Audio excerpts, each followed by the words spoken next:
안녕하세요, 여러분. 오늘 밤 우리는 조선 왕가의 가장 어두운 새벽 한가운데로 들어갑니다. 제가 지금도 눈을 감으면 떠오르는 한 장면이 있어요. 숨을 들이쉬면 차가운 공기가 목 안쪽까지 파고들 것 같은 새벽, 창덕궁의 지붕 위로 희미한 달빛이 걸려 있었죠. 그 아래에서는 작은 발자국 소리까지 얼어붙을 만큼의 정적이 흘렀습니다. 아마 살아남지 못할 거예요. 그 말이 제 귓가에 여전히 맴돌아요. 누가 처음 건넸는지도 모를 그 짧은 속삭임이 이 모든 이야기를 시작하게 만들었습니다. 편안해지기 전에 잠시 시간을 내어 동영상에 좋아요를 누르고 구독해 주세요. 하지만 제가 하는 일이 정말 마음에 드신다면요. 그리고 여러분이 어디에서 몇 시에 이 영상을 듣고 계신지도 댓글로 남겨주세요. 자, 불을 끄고 선풍기를 켜서 편안한 소리를 내고 오늘 밤 시작해 볼까요? 그날 새벽, 저는 긴장으로 굳어있는 몸을 억지로 움직이며 창덕궁의 안쪽으로 걸어가고 있었어요. 발밑에 놓인 자갈이 조금만 잘못 밟혀도 큰일 날 것처럼 느껴졌습니다. 마치 그 자갈까지도 나라의 운명을 알고 숨을 죽이고 있는 것처럼 말이죠. 반정의 날, 모든 것이 너무 빨리 무너졌습니다. 연산군은 순식간에 왕에서 죄인이 되었고 궁은 피비린내로 얼룩진 비명으로 가득 찼습니다. 하지만 제가 그날 가장 뚜렷하게 기억하는 건 4명의 어린 왕자들이 숨죽여 앉아있던 작은 방의 공기였습니다. 문을 열었을 때 저는 그 아이들의 얼굴을 아직도 잊지 못합니다. 폐세자 이황은 제 눈을 마주치며 미세하게 고개를 숙였죠. 그 아이의 침착한 눈빛이 오히려 저를 흔들었습니다. 그의 눈 안에는 어린아이답지 않은 무언가, 마치 모든 것을 알고 있다는 듯한 고요한 체념이 잠겨 있었죠.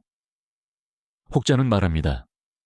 이황은 아버지가 잘못된 길을 가고 있음을 일찍부터 알아차린 듯 했다. 역사학자들 사이에서도 의견이 분분하지만 제가 보기엔 그 눈빛은 확실히 뭔가를 알고 있었습니다. 창녕대군 이성은 달랐어요. 불안하게 제 손목을 잡으며 아버지는 언제 와요? 라고 묻던 그 목소리, 아직도 귀에 생생합니다. 그 작은 손은 따뜻했고 두려움으로 떨리고 있었죠. 이성은 6살이었습니다. 세상이 어떻게 돌아가는지, 정치가 뭔지, 그리고 자신이 누구 때문에 위험에 처했는지 아무것도 모르는 나이였어요. 그런데도 그는 자신의 운명을 감지한 듯 제 옷자락을 잡은 손에 힘을 더 주었죠. 아이란 이상할 만큼 직감적인 존재잖아요. 양평군 이인과 이돈수는 방 한쪽에서 서로 붙어 앉아 있었고 그 눈은 물기 어린 채로 제 움직임마다 흔들렸습니다. 제가 그 방에 들어가는 순간 그 조용한 방 안에서 제가 가장 어른이었지만 동시에 가장 작아지는 느낌이었어요. 저는 그날만큼 제 심장이 서로 다른 방향으로 찢어지는 소리를 들은 적이 없습니다. 사실 옛사람들은 이런 혼란의 시기에 호랑이가 산을 등지고 물러나면 반드시 누군가 다친다고 말했죠. 그 지혜는 지금 돌이켜보면 소름이 돋을 만큼 정확했습니다. 이상한 사실 하나도 알려드릴까요? 당시 궁궐의 고양이들조차 그 시기엔 모습을 좀처럼 보이지 않았다는 기록이 있어요. 믿거나 말거나지만 저는 그걸 볼 때마다 참 기묘한 징조였다고 생각합니다. 일부 학자들은 이런 기록들은 상징적 장치일 뿐이다 라고 말하지만 저는 그 방에서 네 아이의 얼굴을 본 이후로는 그런 주장에 선뜻 동의하지 못하겠더군요. 창덕궁의 공기 자체가 말리고 있었습니다. 반정은 너무 순조롭고 너무 빨랐고 그 중심에서 저는 모든 것이 한순간에 무너지는 모습을 직접 지켜보았죠. 아이들은 아직 아무것도 잃지 않았는데 세상은 이미 그들로부터 모든 걸 빼앗아가기로 결정한 상태였습니다. 조카들을 살리고 싶었던 제 마음은 그날 이후로 하루도 잦아든 적이 없었습니다. 저는 새 왕의 자리에 올랐지만 왕이라는 이름이 제게 준 첫 감정은 기쁨도 영광도 아닌 막막함과 책임이었습니다. 반정이 성공한 순간부터 신하들은 제 곁을 둘러싸고 수많은 이유를 들이밀며 네 아이의 처형을 요구했죠. 그들에게는 명분이 있었습니다. 후환을 남길 수 없다는 말. 그 시대에는 너무 익숙하고 너무 위험한 말이었습니다. 하지만 제 눈앞에 있던 아이들은 정치적 논리와는 전혀 다른 존재들이었어요. 그저 떨고 있는, 아직 세상을 제대로 알지 못하는 조카들이었습니다. 저는 그 아이들의 얼굴을 떠올릴 때마다 마음이 굳어졌습니다. 그 아이들에게 잘못이 있었나요? 연산군이 폭정을 일삼을 때 이황은 겨우 8살이었고 이성은 6살이었으며 이인은 7살도 채 되지 않았죠. 아무리 넓게 보아도 그들의 죄라곤 단 하나, 그저 태어난 혈통뿐이었습니다.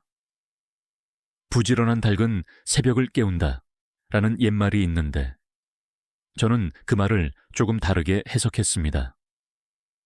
새벽의 닭이 새벽을 깨우는 것이 아니라 어둠이 먼저 닭을 깨운다는 식으로요.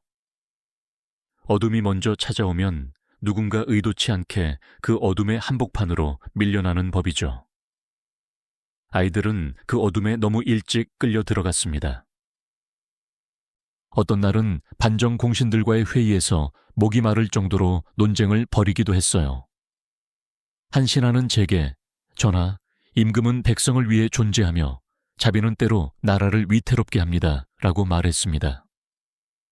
저는 21번 고르고 그에게 대답했죠. 그러나 아이들은 나라를 위태롭게 한 적이 없다. 제 말 끝에 침묵이 길게 내려앉았지만 그 침묵이 제 편이 되어주지는 않았습니다.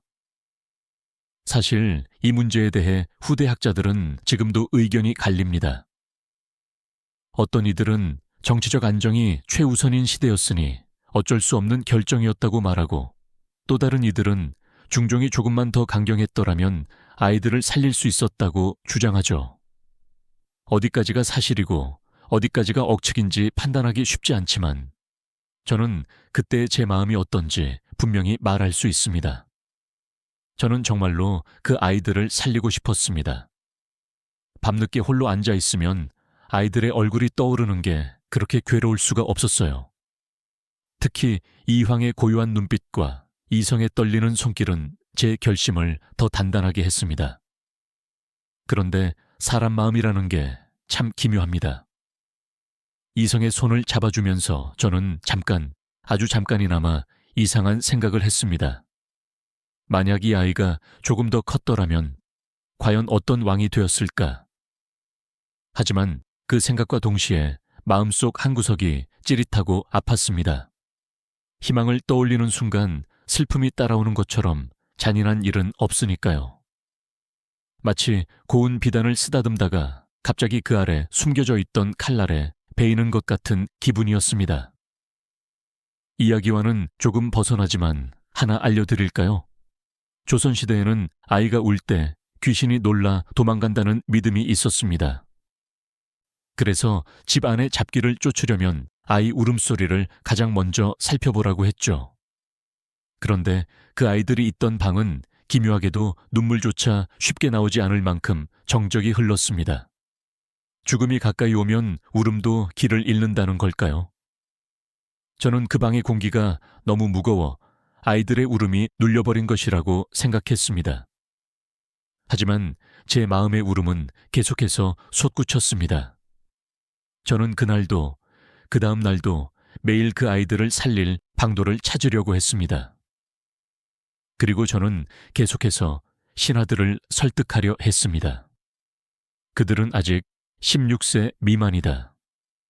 법을 어길 수 없다. 라고요.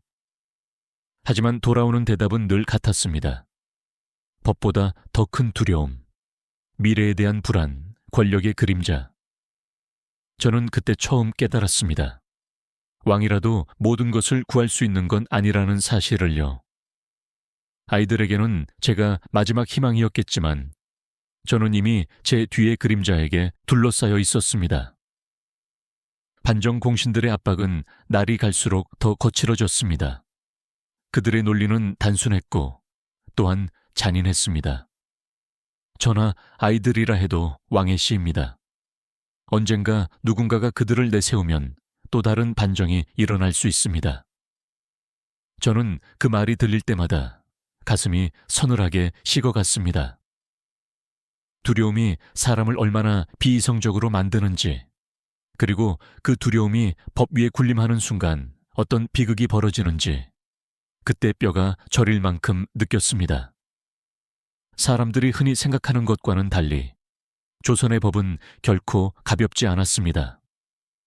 16세 미만의 아이를 사형에 처할 수 없다는 규정은 단순한 조항이 아니라 왕조의 최소한의 양심 같은 것이었죠. 그런데 그 최소한의 원칙조차 반정 세력의 손에서 너무 쉽게 무너져 내렸습니다. 저는 이를 막기 위해 법전을 직접 펼치며 공신들을 향해 말했습니다. 법을 어기면 도대체 무엇으로 나라를 다스리겠소? 하지만 그들에게는 이미 답이 있었습니다. 나라를 먼저 살리고 법을 나중에 세우겠다는 말. 그 말만큼 무서운 말이 또 어디 있을까요? 그들의 눈빛 속에서 저는 어떤 인간적인 설득도 통하지 않을 것임을 점점 깨달았습니다. 권력은 차갑고 두려움은 이성을 잠식하며 사람들은 자신을 지키기 위해 가장 약한 존재부터 제거하려 합니다. 제가 가장 미워했던 건 바로 그 점이었습니다. 아이들이야말로 가장 무고한 존재인데 왜 세상은 가장 먼저 그들을 제물로 바치려 하는 걸까요? 당시 궁궐의 정원에서 바람이 스치며 이상하게도 항상 같은 자리에 있는 나무 한 그루가 있었어요. 그 나무는 마치 모든 시대의 풍파를 겪어낸 것처럼 한 곳에 흔들림 없이 서 있었죠. 저는 때때로 그 나무를 바라보며 생각했습니다. 법이란 원래 저 나무와 같은 존재여야 하는데 지금 우리는 바람이 불 때마다 줄기째 뽑혀 나가고 있다. 이건 제 나름의 농담이었지만 마음 한구석은 전혀 웃기지 않았습니다. 참고로 하나 흥미로운 사실을 말씀드릴까요? 옛 문헌에 보면 조선시대 사람들은 법이 무너지면 귀신이 먼저 방인다는 말을 자주 했습니다. 좀 으스스하지만 당시 분위기와 너무나 잘 들어맞는 말이기도 했습니다. 어떤 학자는 이를 두고 귀신은 시대의 불안에 대한 은유일 뿐이다라고 말합니다만 저는 솔직히 그때의 궁 분위기를 떠올리면 그렇게 단순하게 웃어넘길 수 없어요. 그저 숨을 깊게 들이쉬기만 해도 무언가가 뒤에 서 있을 것 같은 묵직한 기운이 감돌았으니까요. 신하들과의 회의는 매번 끝이 없었습니다. 그들은 저를 설득하려 며칠이고 압박했고 저는 그 무게 속에서 점점 짓눌렸습니다. 저는 왕이 되었지만 동시에 이미 반정의 빚을 지고 있는 상태였습니다. 왕의 옥좌는 혼자 오르는 것처럼 보이지만 실은 수많은 그림자가 함께 들어오는 자리였죠. 그 그림자들은 제게 말했습니다. 전하, 감정은 잠시이고 나라의 안전은 영원합니다. 그럴싸해 보이는 말이지만 제가 느낀 건 하나뿐이었습니다. 이 나라는 감정을 허락하지 않는구나. 그러던 어느 날 밤, 저는 홀로 책상 위에 펼쳐진 법전을 다시 천천히 넘겨보았습니다. 손가락이 한 페이지를 스칠 때마다 마음속에서 저항과 체념이 동시에 일렁였죠. 옛 현자들은 법 없는 나라는 생명이 없는 나무와 같다고 했습니다. 그런데 지금 우리는 그 생명을 스스로 잘라내고 있었습니다. 그 와중에 문 밖에서 들려오던 조용한 발걸음. 저는 그 소리가 누구인지 곧 알 수 있었습니다. 작은 발걸음 소리, 너무 익숙한 리듬. 문을 열자 이성이 서 있었어요. 아이는 잠결에 헤매다 문을 두드렸다고 말했지만 사실은 아니었습니다. 그 눈 속에는 말하지 못하는 두려움이 가득했거든요. 삼촌, 밖에서 사람들이 자꾸 속삭여요. 그 말 한마디가 제 가슴을 무너뜨렸습니다. 저는 그 아이를 품에 안았습니다. 그리고 그 순간 하나의 사실이 아주 분명해졌습니다. 법도, 권력도, 반정도 모두 아이의 천 앞에서는 거짓말처럼 느껴졌습니다. 하지만 바로 그 천을 지키는 것이 제가 가장 어려워하는 일이 되어버렸죠. 연산군이 강화도로 끌려간 뒤부터 국 내부의 공기는 더욱 무거워졌습니다. 반정의 성공이 곧 안정으로 이어질 것이라고 믿었던 자들도 있었지만 실상은 정반대였죠. 저는 매일 밤 조카들의 방을 떠올리며 잠을 이루지 못했습니다. 하지만 제가 잠 못 이루던 이유는 단지 걱정 때문만이 아니었습니다. 그 아이들이 사라지면 그 다음은 누구 차례일까? 그런 생각이 자꾸만 따라붙었어요. 권력의 칼날은 절대 한 번만 쓰이지 않는다는 걸 저는 너무 잘 알고 있었습니다. 그날은 유난히 바람이 찼습니다. 마당을 지나는데 바람이 제 도포를 확 잡아당기더군요. 그 순간 저는 문득 연산군과 그의 가족이 떠올랐습니다. 솔직히 말하면 연산군과 저는 가까운 사이가 아니었습니다. 그는 불안정했고 때로는 잔인했으며 분노에 사로잡혀 스스로를 파괴하곤 했죠. 그러나 아이들 앞에서 그는 아버지였습니다. 이것만큼은 부정할 수 없었습니다. 연산군이 종종 이성을 품에 안고 웃던 모습이 지금도 기억납니다. 폭군이 아니었습니다.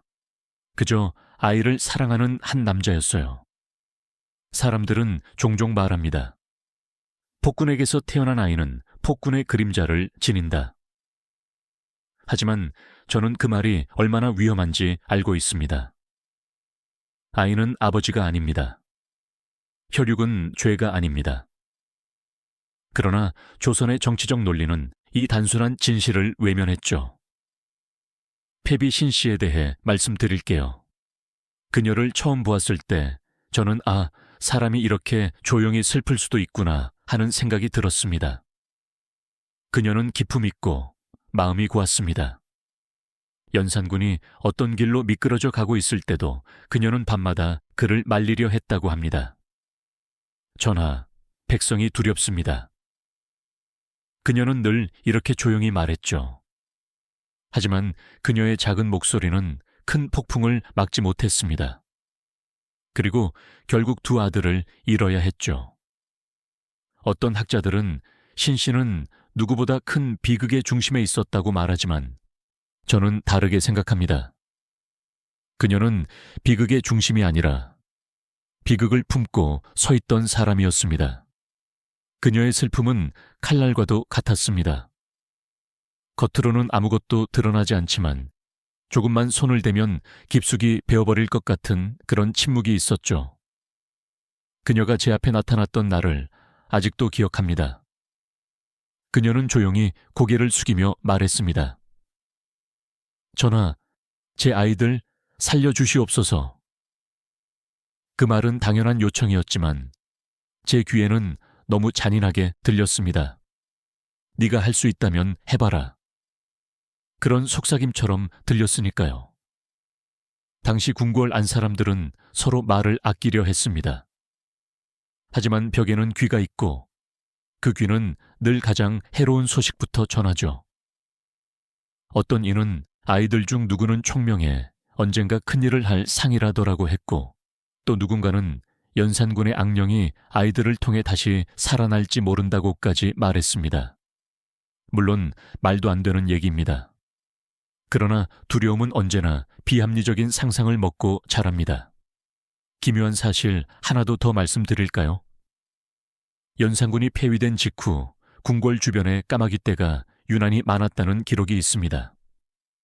어떤 이는 그것을 불길한 징조라 했고 어떤 이는 단순히 계절의 변화라 했죠. 학자들 사이에서도 지금까지 논쟁이 계속되고 있지만 저는 늘 이렇게 생각했습니다. 징조인지 아닌지는 중요하지 않다. 사람 마음이 이미 까마귀를 불길한 존재로 바라보고 있었다는 것 자체가 징조였다. 아이들의 방문을 열 때마다 마음은 점점 갈라졌습니다. 그들은 여전히 저를 삼촌이라고 불렀고 그 말은 제게 말 못할 고통을 안겼습니다.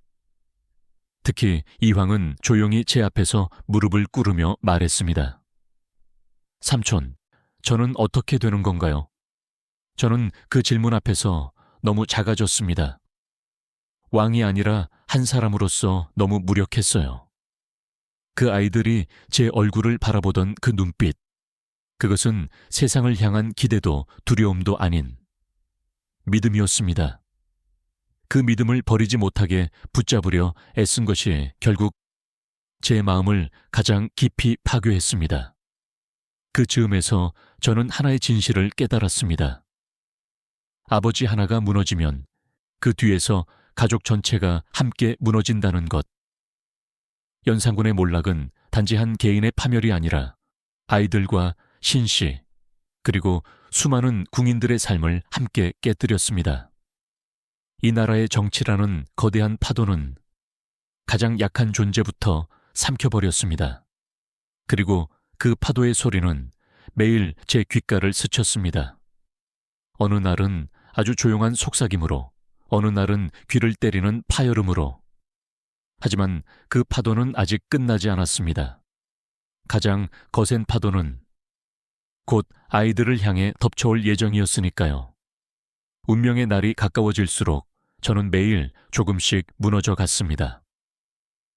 공신들은 이미 결정을 내려놓은 상태였고 저는 점점 좁아지는 벽 사이에서 숨이 막혀갔습니다. 아무리 발버둥쳐도 손끝이 허공을 움키는 느낌, 그게 그때의 제 하루였습니다. 법을 들이밀어도 인간적 연민을 호소해도 모두 벽에 부딪혔습니다. 그들은 말했습니다. 전하, 조선의 안정이 먼저입니다. 참 이상한 말이었죠. 안정이라는 이름 아래 가장 불안한 결정을 내리려 했으니 말입니다. 9월 24일 아침, 저는 그날 새벽의 공기를 지금도 기억합니다. 깊고 축축하고 숨을 들이쉬기만 해도 비극이 폐 속으로 들어오는 듯한 느낌이었죠. 조카들의 방으로 가기 전 저는 제 자리에서 조용히 손을 맞잡았습니다. 왕으로서의 기도인지 삼촌으로서의 기도인지 구분조차 되지 않았습니다.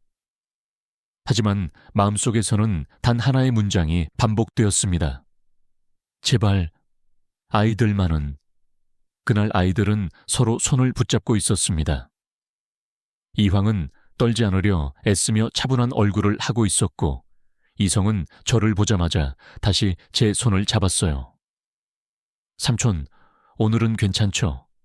그 아이의 목소리는 너무 투명해서 깨지기 쉬운 유리잔 같았습니다. 저는 무슨 말을 해야 할지 몰랐습니다. 한마디 말이 아이의 마지막 희망이 될 수도 있었으니까요. 양평군 이인과 이돈수도 제 뒤채 거의 숨듯 서 있었죠. 네 아이 모두 참 조용했습니다. 아이들이 조용해지는 건 두 가지입니다. 잠들었거나 혹은 무서움을 견디는 중이거나. 그날은 후자였습니다. 저는 하루 종일 그들과 공신들 사이를 오가며 마지막까지 싸웠습니다. 하지만 해가 기울 무렵 결국 결정을 받아들여야 했습니다. 제 안에서 무너지는 소리가 뚜렷하게 들렸습니다. 나라를 지키겠다는 이름 아래 저는 가족을 잃고 있었던 겁니다. 아이들을 데려가는 순간 이황은 마지막까지 고개를 들고 억지로 웃으며 말했습니다. 삼촌, 저희는 괜찮아요. 그 말은 오히려 칼날이 되어 제 심장에 박혔습니다. 반면 이성은 끝까지 울지 않다가 문턱을 넘는 순간 저를 돌아보며 작은 목소리로 말했죠. 아버지 오면 꼭 말해주세요. 저 기다렸다고. 그날 저녁 내 아이는 모두 사약을 받았습니다. 세상에서 가장 잔인한 이름이 정치라는 것을 저는 그날 배웠습니다. 법은 숨었고 도리는 죽었고 어린 생명들이 먼저 사라졌습니다. 말로는 정의라고 하지만 실은 두려움이 복수의 가면을 쓰고 활보하는 시간이었습니다. 학자들은 지금도 여전히 말합니다. 중종은 조금만 더 강경했더라면 구할 수 있었다. 하지만 저는 반박하지 않습니다. 어쩌면 그 말이 맞을지도 모릅니다. 역사는 왕을 영웅으로 만들기도 하지만 때로는 한 인간의 무력함을 기록하기도 하니까요. 저는 그날 영웅이 될 수 없었습니다. 아이들의 장례를 치르며 저는 스스로에게 질문을 던졌습니다. 과연 무엇을 지키기 위해 그들을 잃게 된 것인가? 나라일까요? 법일까요? 아니면 제 왕위일까요? 어떤 날은 답을 찾았다고 생각했다가도 어떤 날은 아무것도 모르겠다는 생각뿐이었습니다. 다만 하나 확실한 것은 있습니다. 그날 이후 조선은 변했습니다. 정치적 보복은 더 잔인해졌고 왕권은 더 약해졌으며 사람들은 두려움을 정의처럼 사용하기 시작했습니다. 네 아이의 죽음은 하나의 사건이 아니라 오래도록 남는 균열이었습니다. 저는 그 균열 위를 조심스럽게 걸어야 했습니다. 때로는 넘어지기도 하면서요. 그리고 시간이 흘러 지금 이 밤에 저는 여전히 그 아이들을 떠올립니다. 이왕의 깊은 눈, 이성의 작은 손, 이인의 떨림, 이돈수의 숨죽인 표정. 그 모든 것이 제 마음속에 작은 바람으로 남아 흔들립니다. 역사는 냉정하지만 인간의 기억은 때로 너무 따뜻해서 더 아픕니다. 500년이 흘렀어도 그날 궁궐의 바람은 아직 제 귓가에 남아있어요. 마치 제게 계속 속삭이는 것처럼요. 삼촌, 잊지 마세요. 오늘 밤 우리가 함께 걸은 이야기는 조선의 정치사에 새겨진 가장 깊고 어두운 상처 가운데 하나였습니다. 도봉 6년, 왕조의 운명을 결정한 반정의 순간은 동시에 4명의 어린 왕자에게 돌이킬 수 없는 비극을 남겼습니다. 저는 1인칭 시점으로 그날의 궁궐을 다시 그려보며 한 왕이자 한 삼촌으로서 느꼈던 무력함과 깊은 슬픔을 나누었습니다. 왕위란 화려한 자리가 아니었습니다. 그 위는 두려움과 계산, 그리고 끝없는 책임의 무게가 내려앉은 곳이었죠. 저는 조카들을 지키려 했지만 정치적 공포와 공신들의 압박 속에서 결국 마음이 아닌 현실을 따라야 했습니다. 법은 있었으나 지켜지지 않았고 도리는 말뿐이었으며 무엇보다도 아이들은 선택권 없이 희생되었습니다. 그러나 이 비극 속에는 우리가 배워야 할 교훈이 있습니다. 권력이 두려움을 만날 때 얼마나 잔인해질 수 있는지, 법이 무너지는 순간 얼마나 많은 생명이 흔들리는지, 그리고 한 사람의 잘못이 가족과 주변까지 어떻게 무너뜨리는지. 역사는 반복되지 않아야 할 이유를 알려주는 거울입니다. 지금 이 순간 여러분이 어디에서 어떤 시간에 이 이야기를 듣고 있든 잠시 마음을 가라앉히고 네 아이의 이름을 떠올려 주세요. 이황, 이성, 이인, 이돈수. 그들은 짧은 생을 살았지만 그들의 이야기는 오래도록 남아 우리에게 묻습니다. 정의란 무엇인가? 권력이란 무엇인가? 그리고 우리는 어떤 선택을 해야 하는가? 이 잔잔한 끝맺음이 오늘 밤 여러분의 마음을 조금이나마 어루만지길 바랍니다.